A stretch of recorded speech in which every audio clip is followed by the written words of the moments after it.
Hello friends, నేను శరణ్యాని. ఇవాళ 7 అడుగుల బంధం 64వ భాగం చదువుకుందాము. రాసిన వారు మీనా ముక్తేశ్వర్ గారు. వేరొక పేషెంట్ రావడంతో ఫోన్ పెట్టేశాడు కృష్ణవర్మ. వచ్చిన వ్యక్తి కాలు బాగా ఉబ్బిపోయి ఎక్కడికక్కడ గాయాలుగా మారుతున్నాయి. టెస్టులు చేసేసరికి షుగర్ వ్యాధి ఉన్నట్లు తెలిసింది. వ్యాధి అనడం కూడా తప్పే, వివరం తెలియని వాళ్ళతో అనుకుని, ఎన్నాళ్ళ మట్టి బాధపడుతున్నారు మీరిలా అన్నాడు కృష్ణవర్మ. ఇంచుమించుగా 6 నెలల నుండి అయ్యా అన్నాడు బాధ కోర్చుకోలేక అతను. సరే, ఈ మాత్రలు వేసుకోండి, ఇంజెక్షన్ కూడా చేశాడు కృష్ణవర్మ. ప్రతిరోజు మా కాంపౌండర్ ఇంజెక్షన్ చేస్తాడు. మీరు ఏ రోజుకి ఆ రోజు వచ్చి ఎంతవరకు తగ్గుతుందో, మందులు ఎలా పనిచేస్తున్నాయో చూపించాలి అన్నాడు కృష్ణవర్మ. అలాగే బాబు అంటూ మందులన్నీ తీసుకుని వెళ్ళాడు వెంకయ్య. రాజశేఖర్ నిలయంలో దుర్గమ్మ గారు మొక్కలా పెట్టుకుని అలిగినట్లు కూర్చున్నారు. ఏమైందే నానమ్మ అంటూ వచ్చింది శ్రావణి. నాకు రోజు కనపడకపోయినా 2 రోజులకు ఒకసారైనా వచ్చి కనబడి వైద్యం చేసి వెళ్ళేవాడు కృష్ణ. అసలుకే మర్చిపోయాడు ఎందుకో అన్నారు. తెలుసు కదా ఆయన ప్రాంతాలలో లేరని. తెలియనట్టుగా ఎందుకు అలకలు అన్నది నవ్వుతూ శ్రావణి. ఇదిగో కృష్ణవర్మ గారితో మాట్లాడు అంటూ కృష్ణవర్మ పంపిన రికార్డ్ ఓపెన్ చేసింది. అమ్మమ్మ ఎలా ఉన్నారు, మీ ఆరోగ్యం ఎలా ఉంది అంటూ ఆమె తీసుకోవాల్సిన జాగ్రత్తలు, వేసుకోవాల్సిన మందులు అన్నీ శ్రావణికి చెప్పానమ్మమ్మ. మొత్తం చూసి వేస్తారు, ఇబ్బంది ఏమీ లేదు. పిలిస్తే కాంపౌండర్ వస్తాడు. మీరు మానసికంగా ధైర్యవంతులమ్మమ్మ, మిమ్మల్ని ఏ వ్యాధి బాధించదంటూ నవ్వుతూ ముగించాడు కృష్ణవర్మ. రికార్డ్ ఆపేసింది శ్రావణి. నానమ్మ మనోరాలు ఇద్దరూ ముచ్చటగా మాట్లాడుకున్నారు కాసేపు. ఇద్దరూ ప్రేమిస్తున్నది కృష్ణవర్మనని చెప్పుకొని సరసాలు ఆడుకుంటున్నారు. దేవిక గారు వారిని చూస్తూ నవ్వుతూ పనుల్లో పడ్డారు. ఆనంద్ గారు సుప్రజ ఎస్టేట్కి వెళ్ళిపోయారు. ఇక మనం ప్రతిరోజు ఆనందంగా ఉండాలి. కడుపున పుట్టిన అమ్మాయి ఆనందంగా ఉంది, కళ్ళ ముందు ఉన్న పిల్లలు సంతోషంగా ఉన్నారు. ఎందుకన్నా మనకు ఆనందం ఏముంది అంటూ భార్యను ప్రేమగా దగ్గరకు తీసుకున్నాడు ఆనంద్. వారిద్దరూ ఎంతో చక్కటి అనుబంధంతో వారి ప్రేమ పొదరింటిని ఎప్పటికప్పుడే అందమైన పూల తీగలతో అల్లుకుంటూ ఉన్నారు. పాయసం చేసి తీసుకువచ్చింది సుప్రజ. ఏమిటి ఈరోజు విశేషం అంటూ నవ్వాడు ఆనంద్. నీ ప్రేమను పొందానని, నా మనసు కనిపించినప్పుడల్లా కూడా మీకు ఇష్టమైనవన్నీ చేస్తూ ఉంటానంటూ నవ్వింది సుప్రజ. అయితే బరువు పెరగడం ఖాయం, నువ్వు బాధపడాలి తర్వాత అంటున్న ఆనంద్ గారికి ఉంటే మాటలకు నవ్వింది సుప్రజ. నిజానికి పాన్పు పైకి చేరేసరికి వారి వయసును మర్చిపోతారు ఇద్దరు. ఆనాటి వయసు అలలు కలలు అన్నీ జ్ఞాపకం వచ్చి మరొకసారి వెనుక రోజుల్లోకి వెళ్ళినట్టుగా ఆనందంగా గడుపుతారు. ఆ పరవశం, ఆనందం, ఆ మధురిమలు, ప్రవాహ వేగం తగ్గిన ప్రశాంతమైన ప్రణయ ప్రయాణానికి ఇబ్బంది లేకుండా ఉంటుంది. నాకొకటి కనిపిస్తుందన్నారు ఆనంద్ గారు. ఏమిటది అంటూ ఆనంద్ గారి భుజం మీద వాలి మాట్లాడుతూ ఉంది సుప్రజ. పాయసం వేడివేడిగా తిన్నప్పుడు అసలైన రుచి తెలియదేమో, కానీ కాస్త గోరువెచ్చగా ఉన్నప్పుడు తింటే ఆ రుచి మరింత మధురం అంటూ నవ్వారు ఆనంద్ గారు. నిజమేగా అన్నది సుప్రజ. నేను చెప్పిన విషయాన్ని మరొక రకంగా అర్థం చేసుకో అంటూ చెవిలో చెప్పారు ఆనంద్ గారు. ఏం మాటలు అవి, వేడేమి తగ్గలేదు అబ్బాయి విషయంలో అన్నది నవ్వుతూ సుప్రజ. కానీ నీలో నన్ను రెచ్చగొట్టే అల్లరి వేడి తగ్గిందిగా అంటూ నవ్వాడు ఆనంద్. అవునా, జీవితం ఎన్నో పాఠాలు నేర్పిస్తుంది. తెలియని వయసులో ఏమీ తెలియక శరీరానికి సంబంధించిన ఉద్రేకమైన అనుభవాల వల్ల తెలియని హుషారుగా ఉన్న తర్వాత వాటి వల్ల కలిగే నష్టాల వల్ల జీవిత పాఠాలు నేర్చుకున్నాను. ఇప్పుడు నాకు ప్రశాంతమైన ఆనందం, ప్రేమ లభించాయి. ఇంతకు మించిన ఆనందం ఇంకేమీ అక్కర్లేదు అంటూ నవ్వింది సుప్రజ.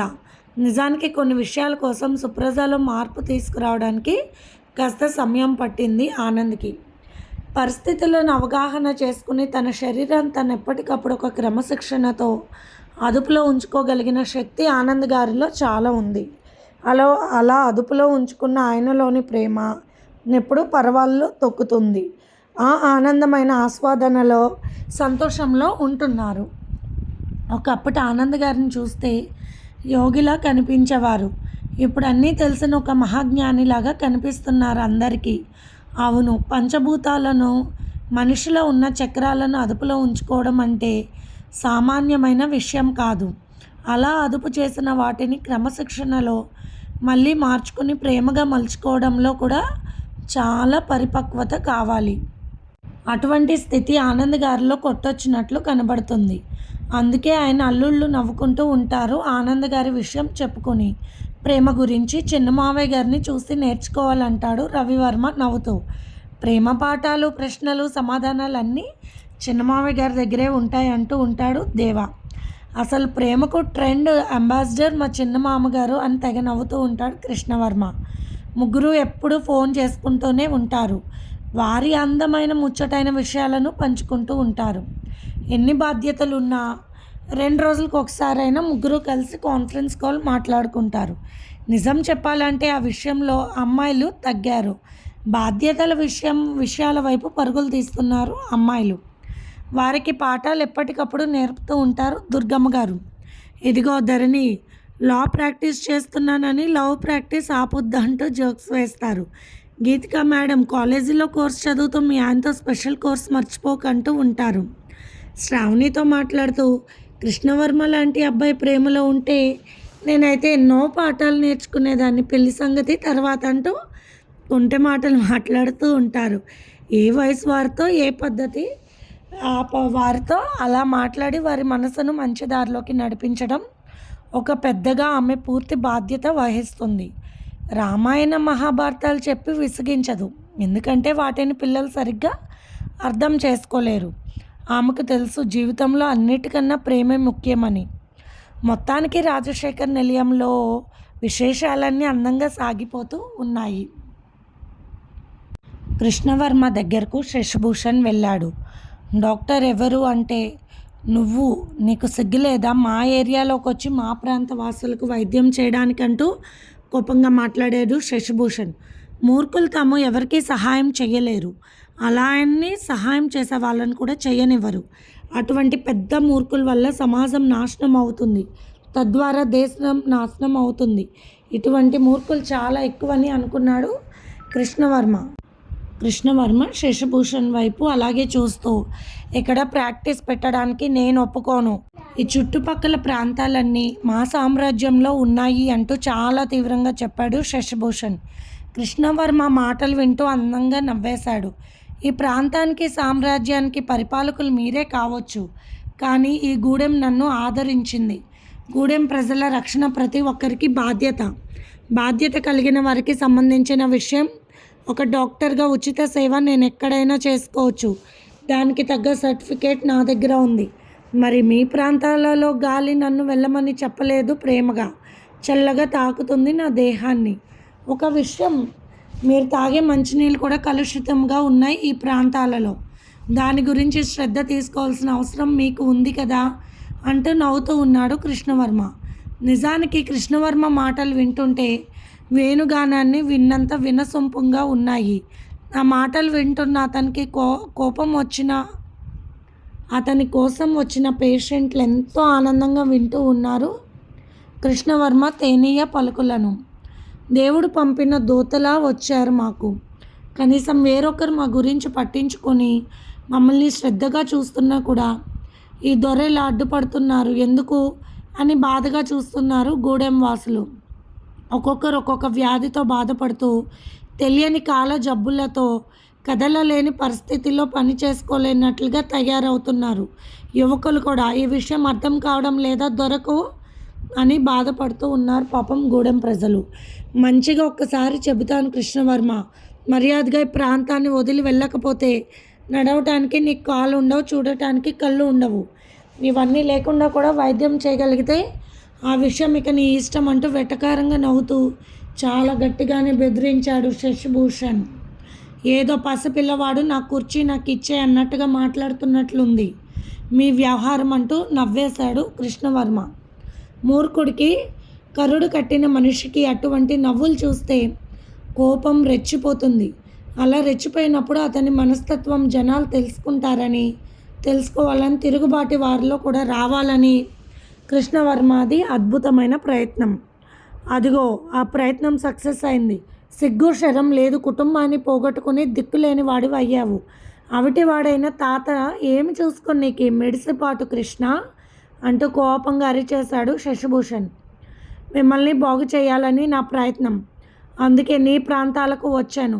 ఇక్కడ తాండవ వాసులు తాగుతున్న నీరు ఎంత భయంకరమైనదో ఇప్పటికే నీకు తెలిసే ఉంటుంది. ఎందుకంటే నీ కొడుకు ఆ నీళ్లను తాగాడు. గూడెం వెళ్ళినప్పుడల్లా మంచం మీద నుండి సరిగ్గా లేవలేక కాళ్ళ నొప్పులతో ఒళ్ళు నొప్పులతో భార్యతో సేవలు చేయించుకుంటున్నాడు కదూ. అవన్నీ ఎందుకు వచ్చాయంటారు? మీరు నడుపుతున్న సారా ఫ్యాక్టరీలు, వాటి వేస్టేజ్ మొత్తం కూడా మనం తాగాల్సిన నది నీటిలో కలిసిపోయి నీటిని కలుషితం చేస్తున్నాయి.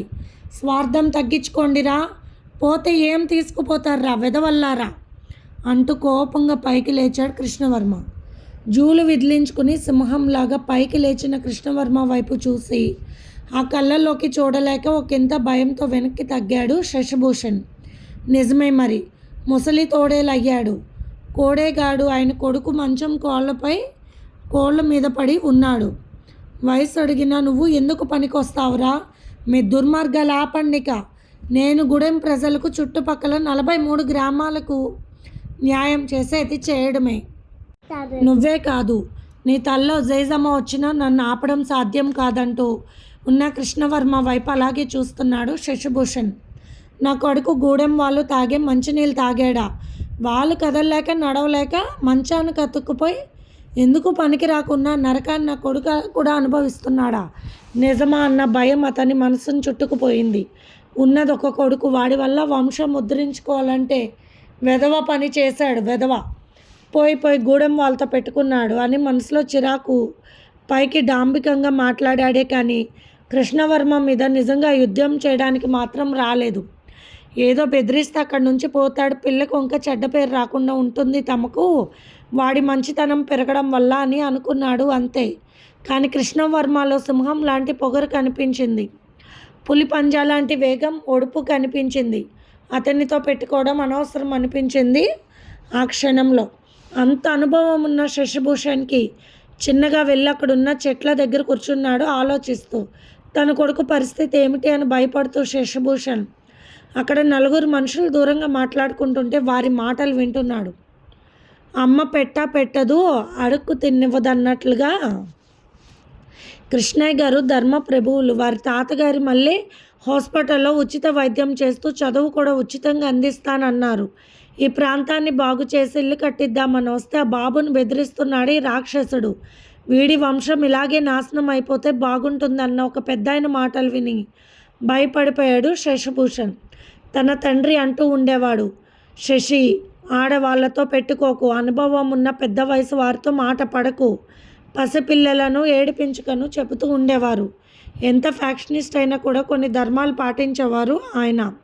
కృష్ణవర్మ కుటుంబాన్ని నాశనం చేసిన తర్వాత తండ్రిలో వచ్చిన మార్పులు వచ్చి ఆ మాట్లాడిన మాటలు శశిభూషణ్కి భగవద్గీతలోని శ్లోకాలలా అనిపించాయి. అందుకే అప్పటి నుండి శశిభూషణ్ తన దారి మార్చుకున్నాడు. తన వంశం నిలబెట్టుకోవాలి, తన తండ్రి తన కొడుకుకు పుట్టాలని ఆశిస్తున్నాడు. ఆ ధైర్యం, ఆ రూపం, ఆ తేజస్సు తను అనుకున్న పనిని సాధించేంతటి గొప్ప వీరత్వం కలిగిన తన తండ్రి తన కొడుకుగా పుట్టాలి అని ఆశిస్తున్నాడు. కానీ మధుభూషణ్కున్న మదమాత్సర్యాల వల్ల అన్ని కళలు నాశనం అయ్యేలా ఉన్నాయి. ఒక ఆడకూతురు అంటున్న మాటలు శశిభూషణ్ చెవులను తాకాయి. కామందుడు ఒక చిన్న పిల్లని పొట్టను పెట్టుకున్నాడు, దరిద్రుడు. అటువంటి వాడు పుట్టగతులు లేకుండా పోవాలి. నా కొడుకు అని కడుపు రగిలిపోతుంటే కన్నపేగు కదులుతున్నంతగా శాపాలు పెడుతుంది మధుభూషణ్ నాశనం చేసి చంపేసిన పిల్లకు సంబంధించిన బంధువులు. కర్ణుడంతటి వాడికే కర్మఫలం తప్పలేదు. తామెంత అని అక్కడే పక్కనున్న చెరువులో తన ముఖం కనబడుతుంటే చూసుకుంటూ ఉన్నాడు శశిభూషణ్. ఎవరో దూరంగా ముఖం మీద రాయి వేసి కొట్టారు. నీళ్ళల్లోనే పడింది ఆ రాయి తన ముఖం ఉన్న చోట. కానీ ఆ రాయి తన ముఖం మీద పడ్డట్టు సిగ్గుపట్టాడు శశిభూషణ్. కృష్ణవర్మకు చాలా కోపంగా ఉంది. అసలే మంచి రంగేమో కోపంతో ఎర్రగా కందిపోయాడు. మంచిగా ఉంటే మంచిని చూస్తారు. పద్మవ్యూహంలోకి చిక్కుకుని వెనక్కి తిరిగి రాలేకపోవడానికి నేను అభిమన్యుణ్ణి కాను. పద్మవ్యూహాన్ని రచించిన శ్రీకృష్ణ పరమాత్ముడిని అనుకుంటున్న కృష్ణవర్మ కళ్ళు ఎర్రగా అయిపోయాయి. సా చాలా సంవత్సరాల తర్వాత కోల్పోయిన తన కుటుంబం కళ్ళ ముందు కనిపించింది అతనికి. 10 ఏళ్ల వయసులో ఉన్న అతని బాధ అక్కడున్న అద్దంలో కనిపించింది. ఆవేశంగా ఉన్న కృష్ణవర్మకు ఆ అద్దంలో రాధికాదేవి గారు కనిపించారు. కృష్ణ, ఎందుకమ్మా ఆవేశం? ఆలోచన పోతుంది, అనర్థం కలుగుతుంది. కోపమొద్దు నాన్నా, యుక్తితో ఆలోచించు, శక్తితో జయించు. ఎవరినీ ఉచితంగా హింసించకు అని చెప్పాను, కానీ నీ మీదకు వచ్చిన వారిని విడిచిపెట్టవద్దని కూడా చెప్పాను నీకు. అలా యుక్తిగా ఆలోచించు. కోపం మనలోని తెలివిని మింగేస్తుంది, ఆవేశం మనలోని ఆలోచనను చంపేస్తుంది అని తన తల్లి తనకు చెప్పిన మాటలు కళ్ళ ముందు అద్దంలో తన కన్నతల్లి కనిపించి వినిపించినట్లు అనిపించాయి కృష్ణవర్మకు. కృష్ణవర్మను చూసిన చిదంబరం, పంపించమంటారా సార్, పేషెంట్స్ వెయిట్ చేస్తున్నారంటూ భయంగా చెప్పాడు. పంపించని చెప్పాడు నవ్వుతూ కృష్ణవర్మ. చిదంబరం, చెప్పాను కదా, కాస్త నాకు కషాయం ఇవ్వు, నువ్వు కాసింది అన్నాడు కృష్ణవర్మ. అన్ని సుగంధ ద్రవ్యాలతో కలిపి అల్లం, యాలక్కాయలు, తులసాకులు వేసి కాచిన కషాయాన్ని వడగట్టి తేనె కలిపిచ్చాడు చిదంబరం. ఆ కషాయాన్ని ఒక్క గుక్క తాగుతూ తనలోని ఆవేశాన్ని, కోపాన్ని తగ్గించుకుంటూ ఆహ్లాదంగా నవ్వుతూ తాగుతున్నాడు కృష్ణవర్మ. చిదంబరానికి ఆశ్చర్యం కలిగింది. కృష్ణవర్మ గారి కథ అద్భుతం. అందరినీ పోగొట్టుకున్న 10 ఏళ్ల పసివాడు, నిస్సత్తువుగా పడి ఉన్న తాతగారిని చూస్తూ కూడా, దారి తెన్ను తెలియని జీవితాన్ని చూస్తూ కూడా భయపడకుండా ఒక శ్రీకృష్ణుడిపై భక్తిని ఉంచుకుని, ఆ శ్రీకృష్ణుడిలోనే తన తల్లిదండ్రులను, నానమ్మను, చెల్లెలను చూసుకుంటూ ఆనందంగా సరైన దారిలోకి నడిచాడు. ఇది ఫ్రెండ్స్ ఇవాల్టి ఎపిసోడ్. రేపు ఇంకొక ఎపిసోడ్తో మీ ముందుకు వస్తాను. అలాగే మీకు స్టోరీ నచ్చినట్లయితే లైక్ చేసి షేర్ చేసుకుని సబ్స్క్రైబ్ చేసుకోండి. అలాగే మన ఛానల్లో ప్రసారం అవుతున్న positive thoughts written by Shri Komnapalli Ganapathirao గారివి కూడా చదివి మీ అమూల్యమైన సమీక్షలు తెలియచేయండి. ఉంటాను.